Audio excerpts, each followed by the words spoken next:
Hello everyone, good morning. स्वागत है सभी का ऑनलाइन स्टडी में।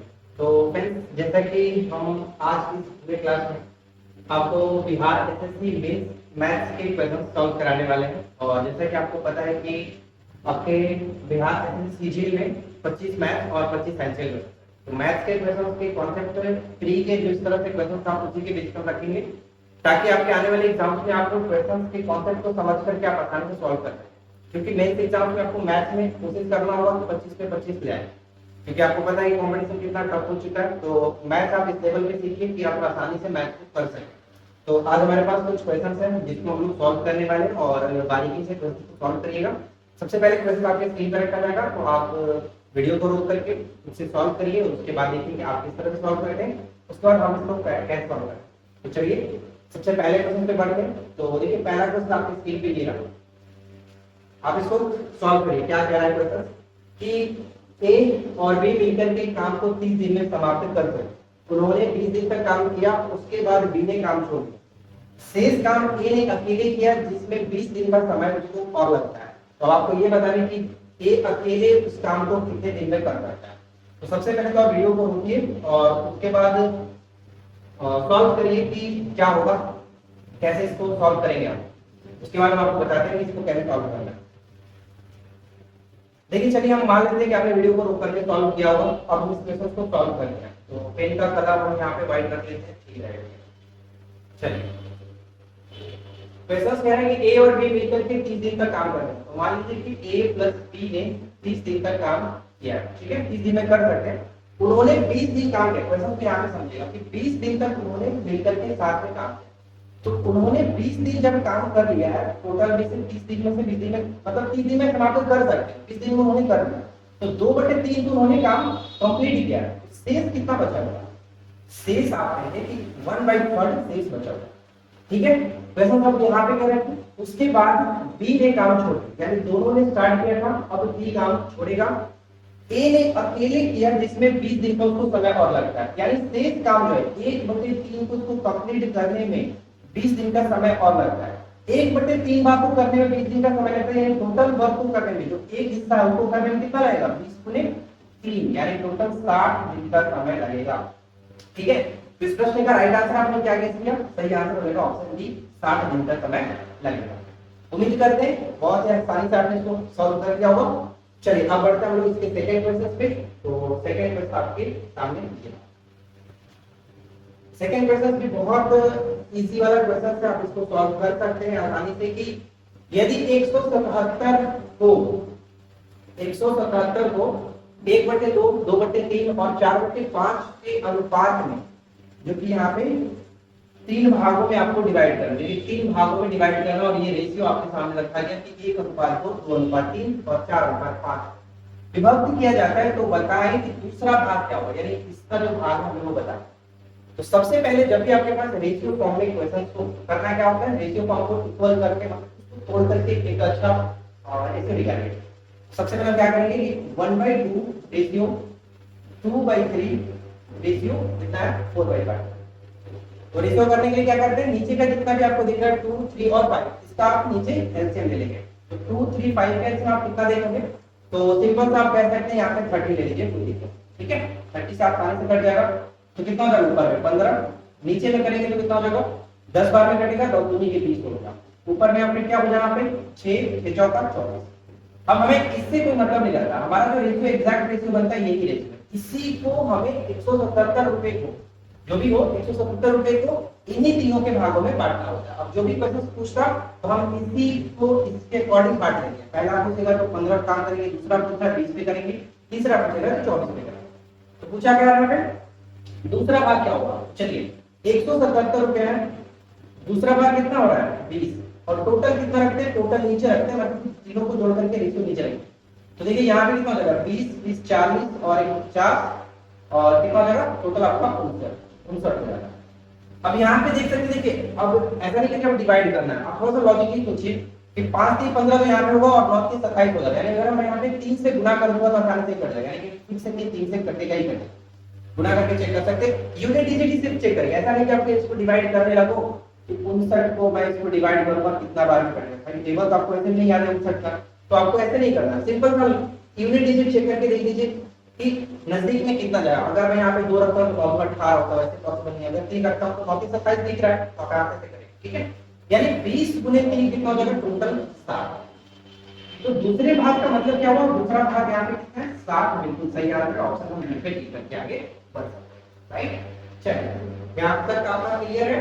अगर वीडियो पसंद आ रहा हो तो वीडियो को लाइक करिए, फ्रेंड के साथ शेयर करिए, और question number 30 question number 30 solve करिए। 12 संख्याओं का औसत 9 है। यदि प्रत्येक संख्या, ध्यान दीजिएगा, यदि प्रत्येक संख्या को 2 से गुणा किया जाए और 3 जोड़ा जाए तो बताना है कि संख्याओं का नया सेट का औसत क्या बनेगा। बहुत ही बेहतरीन क्वेश्चन है। इस तरह के क्वेश्चन आपको पेपर में देखने को मिलता रहता है, तो सॉल्व करिए इस प्रश्न का राइट आंसर। वीडियो को रुकिए और उसके बाद सॉल्व करने की कोशिश करें। देखिए बच्चों, इस तरह के जब भी प्रश्न आपके सामने देखिए कि औसत में गुणा किया जाता है, जोड़ किया जाता है, भाग किया जाता है, घटाया जाता है, तो हमें कुछ नहीं करना होगा, सिर्फ आप सिंपल से एक लाइन में क्वेश्चन को सॉल्व करें। क्वेश्चन में क्या किया, यदि प्रत्येक संख्या में 2 से गुणा किया है, जहां पर गुणा करने की बात करें तो औसत नहीं आप गुणा करिए। 9 दिया गया है औसत, 2 से मैं इसको गुणा करता हूं, ठीक है, किया जाए और 3 जोड़ा जाए, बस आप यहीं पे 3 जोड़ भी लीजिए, बस यही आपका राइट आंसर होगा। 18 प्लस 3 कितना, 21, यानी सही आंसर कितना हो जाएगा, 21 is the right answer, option C पे जा रहे हैं। कुछ भी नहीं करना, बहुत ही सिंपल सा होता है। यहाँ पे अगर मान लीजिए भाग कहता तो मैं इसको भाग करता, अगर यहाँ पे जोड़ का कहता तो मैं जोड़ करता, जो भी कहा जाए औसत के साथ ही आप करिए, आसानी से कर सकते हैं, राइट। चलिए इसके बाद क्वेश्चन नंबर आगे बढ़ते हैं, तो इसको सॉल्व करें। देखिए इस टाइप के क्वेश्चंस में कुछ होता नहीं है, बस थोड़ा सा आपको टाइम टेकन करने के लिए क्वेश्चन दिया जाता है, तो कोशिश करिए कि इस प्रश्न का सही आंसर आप कितने समय में बन सकते, ठीक है। क्वेश्चन को रोकिए और करिए। 9.6 गुणे 3.6 डिवाइड है 7.2। चलिए मैं सॉल्व करता हूं। देखिए बहुत सिंपल तरीके से सॉल्व करेंगे हम लोग। 9.6 into 3.6 डिवाइड बाय 7.2। पहले क्वेश्चन को लिख लेता हूं। 1/18, उसके बाद क्या है, देखिए जब भी यहाँ पे का लिखे, का का मतलब सबसे पहले आपको बताया गया होगा कि का के पहले जोड़ करो, ता पीछे दो भाग धन जोड़ो, अंत में दोगे का, यानी सबसे पहले जब का दिखता है तब उसको करते हैं। ऐसा नहीं आपने ये भी पढ़ा होगा, सबसे पहले हम हॉलमार्क के रूल के अकॉर्डिंग पहले डिवाइड करते हैं। लेकिन अगर क्वेश्चंस में ऑफ दिखे, यानी इंग्लिश वाले होंगे तो ऑफ दिखेगा, हिंदी वाले होंगे तो का दिखेगा। तो क्वेश्चंस में का दिखे तो पहले का को सॉल्व करिए, उसके बाद हम यहाँ पे डिवाइड कर जाएंगे। तो चलो मैं यहाँ पे का है, मतलब का है तो गुणा कर लेंगे, कितना हो जाएगा, तो 108/10 तो मैं लिख सकता हूँ ना, पॉइंट हटाऊंगा तो नीचे 0, माइनस में 1/10। अब इसी को सॉल्व हमें करना है, तो यहाँ पे ध्यान दीजिए कैसे करते हैं। 9.6 है तो मैं चलो पॉइंट को हटा करके क्या करता हूँ, नीचे 10 कर, पॉइंट हटा के नीचे 10 गुने में, देखिए 36 डिवाइड बाय 72। आप मान लीजिए पॉइंट तो खत्म हो जाएगा क्योंकि ऊपर में एक पॉइंट है, नीचे पॉइंट है, तो क्या मैं इसको डायरेक्ट लिख सकता हूँ। डायरेक्ट अगर मैं इसको बोलूं कि डायरेक्ट अगर मैं सॉरी देखिए डायरेक्ट अगर मैं इसको लिखना चाहूँ कि 36/72 कर दूं, कोई दिक्कत, पॉइंट से पॉइंट खत्म हो गया, प्लस में आपका 18 से 108 होता है, तो 3/5 में यहाँ जितना आप शॉर्ट कर सकते हो उसको सॉल्व करेंगे, क्योंकि इसमें टाइम ज्यादा आपको नहीं लगना। इस क्वेश्चन को सभी जितने भी कैंडिडेट होंगे सभी को सॉल्व करना है, सभी लोग सॉल्व करेंगे, इसमें कुछ नहीं है। लेकिन यहाँ पे मैटर फैक्ट ये करेगा कि आप इसको कितने जल्दी से सॉल्व करोगे, ये बस यहाँ पे चेक करना होता है। तो 36 गुने के बाद में कोई आपका होगा, अगर हम इसको सॉल्व करेंगे तो यहाँ पे आप घटा सकते हो 48। अब ये कटेगा नहीं, तो मान लीजिए 48/10 प्लस यहाँ पे क्या हो गया 3/5 माइनस 1/10। अब तो कुछ कट नहीं है, डायरेक्ट आप एल्सियम लेंगे 10, देखिए आपका 48 सेव कर दो, कितना हो जाएगा 2 5 2 की 10 माइनस, तो कितना होगा टोटल, यहाँ पे देखिए 58 और एक कितना हो जाएगा 57। कुछ गलत हो रहा है यहाँ पे किया है, इसको मैंने 2 में किया, यहाँ पे 3 की थी 6 होना चाहिए था, हमने यहाँ पे 10 लिख दिया, तो ये मिस्टेक था हमसे 6, ठीक है। अब इसको सॉल्व कर सकते हैं आसान से, तो कितना हो जाएगा आपका टोटल, तो यहाँ पे देखिए 8 और 14 यानी कि 54, और 54 में से एक जाएगा तो कितना हो जाएगा 53। अब ये आपका डायरेक्ट आपका 53/10, तो 53/10 का मतलब क्या, यहाँ पे 5.3 लिखे, पॉइंट मिस्टेक है, तो 5.3 बिल्कुल सही आंसर होगा। तो 5.3 इस प्रश्न का राइट आंसर होगा, लेकिन इसको जितना सॉल्व जल्दी आप कर सकते हो उतना करना है। देखिए यहाँ पे मैंने एक लाइन लिखा था सिर्फ आपको ये बताने के लिए, लेकिन आपको लिखना नहीं, इसी में आपको सॉल्व करना है। यहाँ से 9.6 रखिए, पॉइंट हटा करके 10 गुने, आप जानते हैं डिवाइड इसको आप 1/2 कर दीजिए, प्लस अब यहाँ पे कितना हुआ, जैसे 108 बटे मैंने 10 रखा था, तो आप इसको डायरेक्ट हटा करके 6/10 अब ये कैसे होता है, आपको प्रैक्टिस करते करते स्पीड बिल्डअप होगा, तो आप इस तरह से कर सकते हैं। तो आई होप कि आपको इस तरह से समझ में आ गया होगा। अब चलिए क्वेश्चन नंबर हम आगे बढ़ते हैं। ये क्वेश्चन ऑलरेडी आपका बीपीएससी में पूछ चुका है, और साथ में अभी हाल ही में बिहार एसएससी भी हुआ था, उसमें पूछा था प्री में। मैंने इस क्वेश्चन को फिर से एक बार रखा है ताकि आप एक बार रिवीजन इसको कर सके। किसी कार्यालय में कर्मचारियों का 1/3 भाग जो कि महिलाएं हैं, महिला कर्मचारी का 1/2 भाग, ध्यान दीजिएगा कि महिला कर्मचारी का 1/2 भाग विवाहित है, और विवाहित महिला कर्मचारियों के 1/3 भाग के बच्चे हैं। तो चलिए इसको सॉल्व करते हैं। क्वेश्चन सबसे पूछा जा रहा है कि कितने भाग जो है उनके बच्चे नहीं है। तो हम ये करते हैं कि सबसे पहले हम ये निकाल लेते हैं कि सभी जो कर्मचारी हैं उनके बच्चे कितने कितने ऐसे कर्मचारी जिनके बच्चे हैं, वहां फिर हम घटा लेंगे, रेशियो फॉर्म आएगा। तो सबसे पहले देख लेते हैं कि महिला कर्मचारी कितनी है।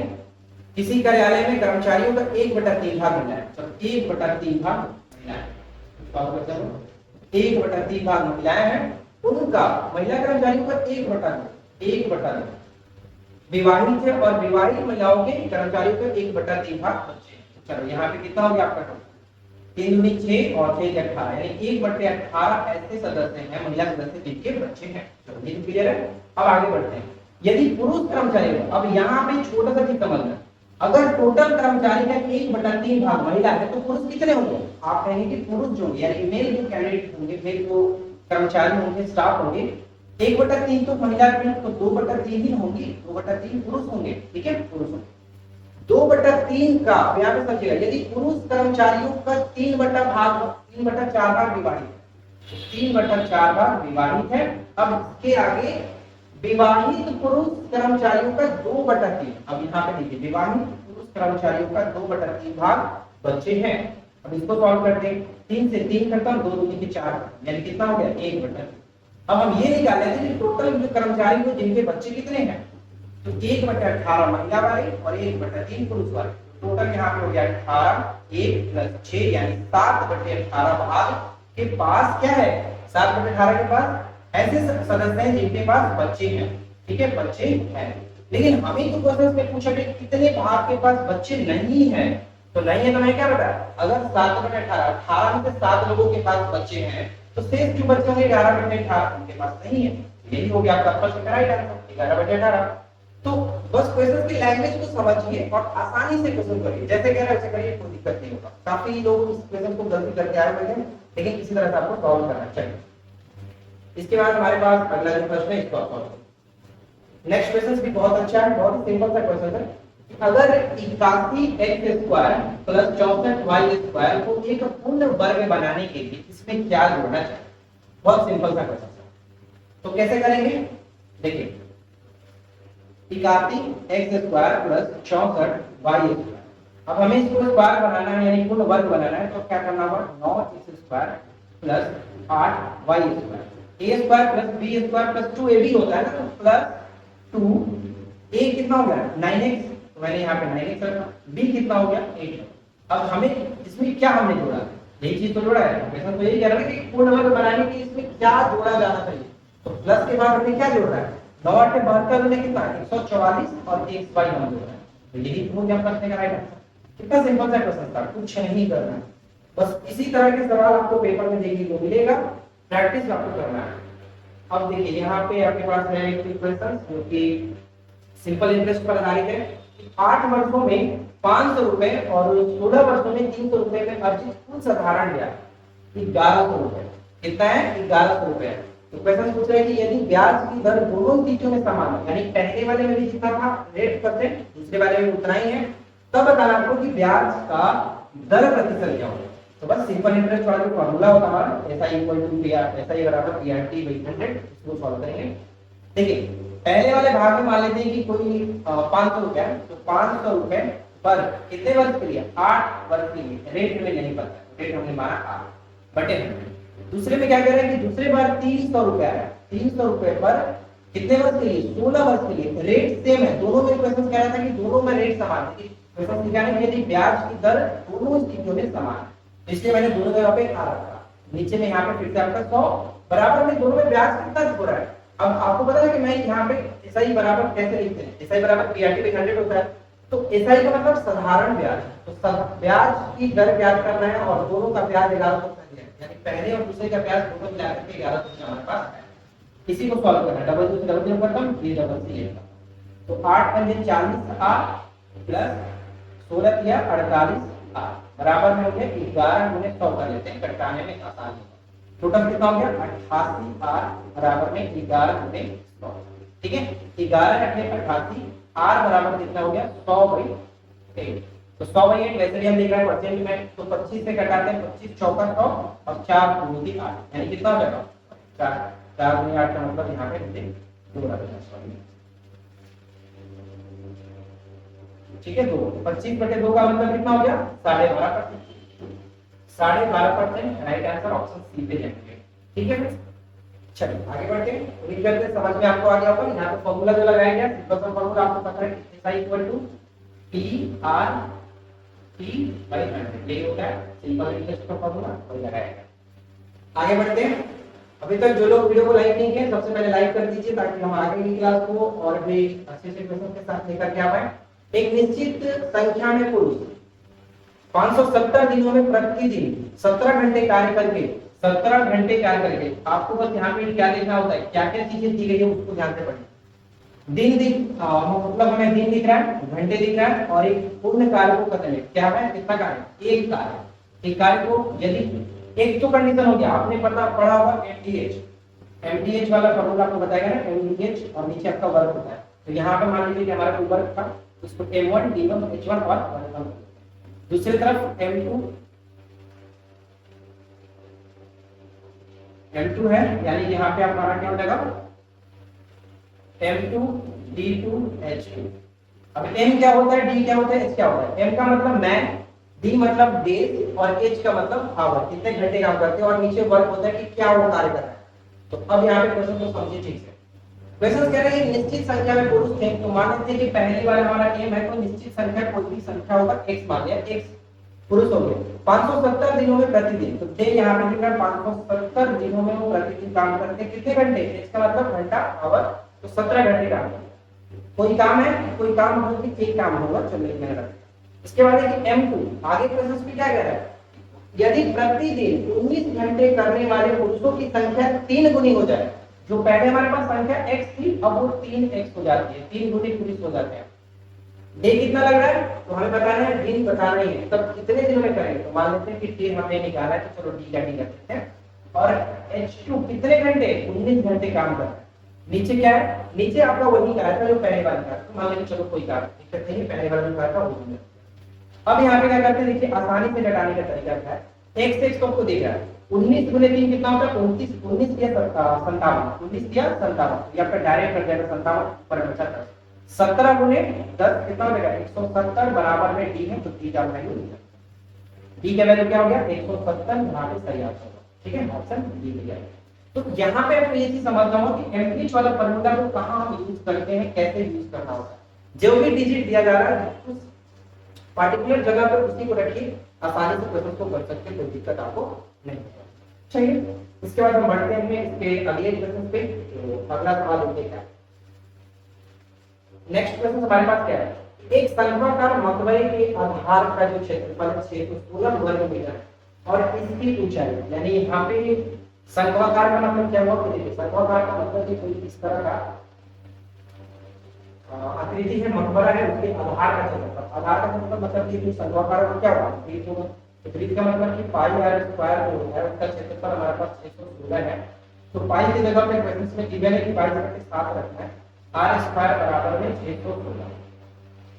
अगर मैं इसको घटाता हूं तो 22 25 22 बचे 22 गुनी भी कर लेते हैं 44, ठीक है ना।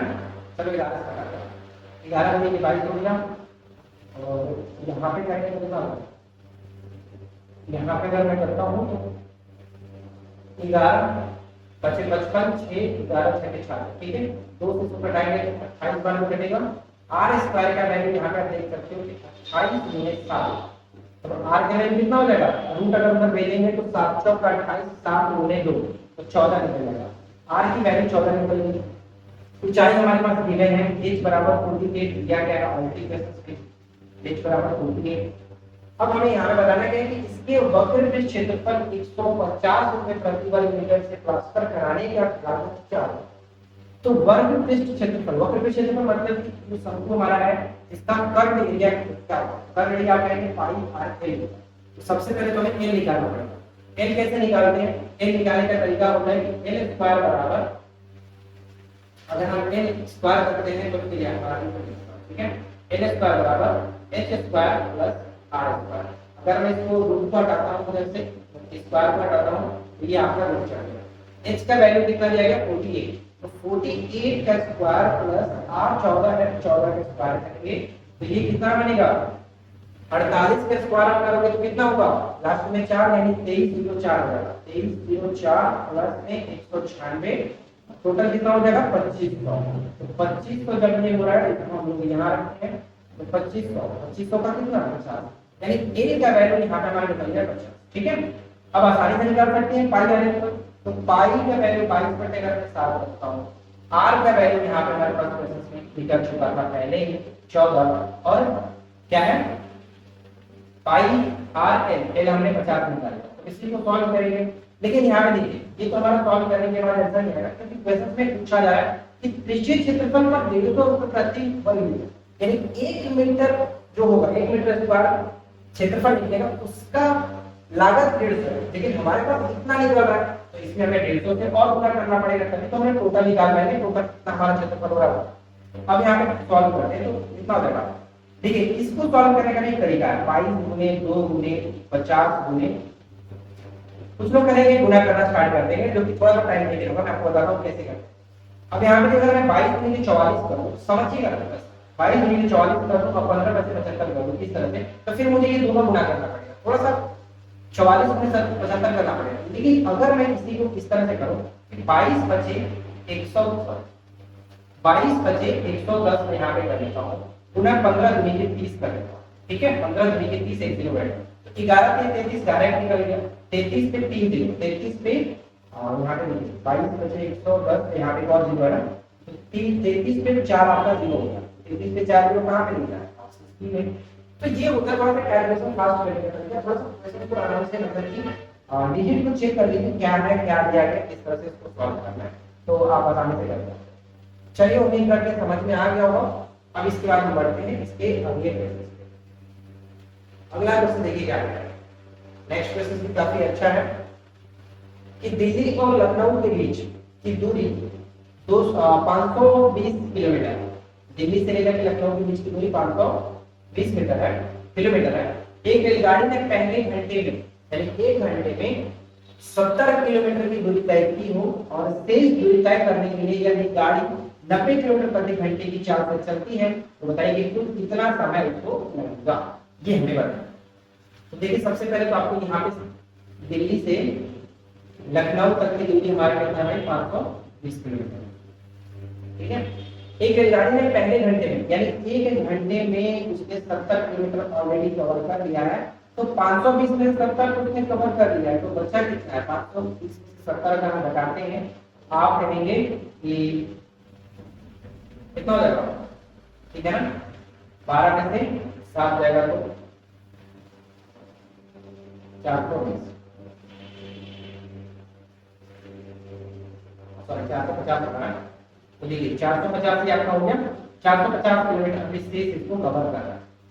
क्वेश्चन में कह रहा है कि शेष दूरी करने के लिए यदि यह गाड़ी 90 किलोमीटर प्रति घंटा की चाल है, यानी हमारे पास डिस्टेंस तो पता है, जो टाइम हमें ज्ञात करना है और स्पीड दिया है, स्पीड 90 किलोमीटर पर आवर की स्पीड से करना, तो क्या कर सकते हैं, समय बराबर दूरी बटे चाल, तो समय बराबर दूरी बटे चाल, तो कितना हो जाएगा 5 घंटे। तो क्या यहाँ पे मैं 5 घंटे मार दूं, मार दूं ना 5 घंटे, बिल्कुल नहीं, ये हमारा गलत हो जाएगा।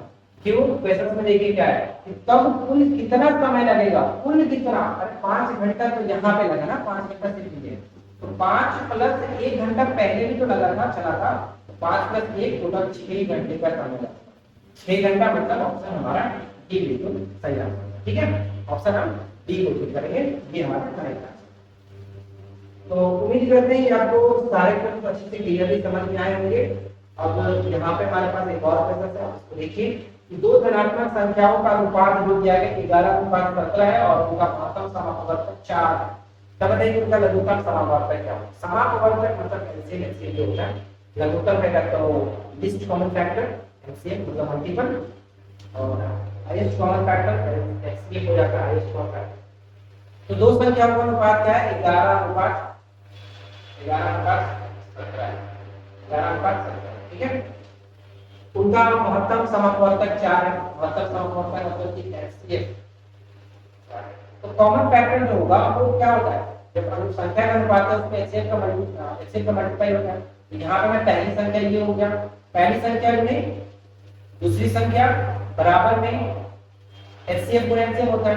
तो अगर मैं एचसीएफ गुणे एलसीएम करता हूं तो क्या रखेंगे, 11 गुणे 4 गुणे 17 गुणे 4 बराबर में एचसीएफ तो हमारे पास 4 है ही, एलसीएम हमें फाइंड आउट करना है, x मान लेते हैं 1 4 से 4 खत्म, कितना हो जाएगा 11 चौका 44 गुणे 17, तो 7 चौका 28 लास्ट में लिख रहे हैं मिला है, या तो ये होगा या तो ये होगा। चलिए कर लेते हैं, 17 चौका 68, देखिए 17 चौका 68 क्या आपको बचेगा 6 आपके पास, 17 चौका 68 और 6 74, यानी 748 इस प्रश्न का राइट आंसर है ऑप्शन सी देंगे, ठीक है।